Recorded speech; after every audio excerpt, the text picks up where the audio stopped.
In case you haven't heard, the Pentagon has dropped its 5th batch of UAP files. Buried in there were 2 things worth your time. 1, an Air Force gunship crew's own sensors picking up objects that do not fly like anything we've built. 2nd, a pattern of eyewitness accounts that keep showing up decade after decade from people who've never met each other. That matters. Everything else in that release, filler. I've spent my whole career telling people, don't let somebody hand you a stack of paper and call it the truth. Show me the truth. And here's what nobody in Washington wants to say out loud. We keep getting these disclosures, but with no context, no answers. Nobody tells us what the investigation found. You get a video, a document, a witness statement, a press release that says more to come.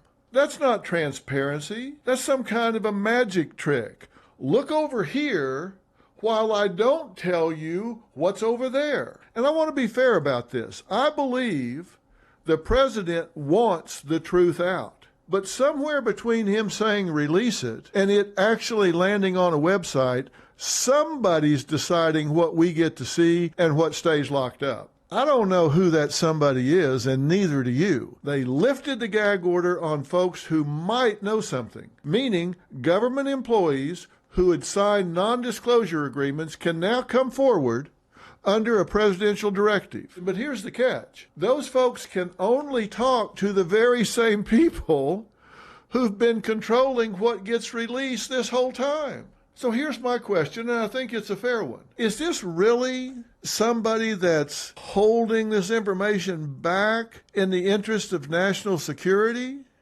Or is someone trying to get a head start on whatever makes these things move the way they move? Because that kind of knowledge, if one country figures it out first, it changes everything, and I mean everything. And that's a real motive for keeping a secret, whether it's little green men or not. If you're really going to talk about disclosure, then start disclosing.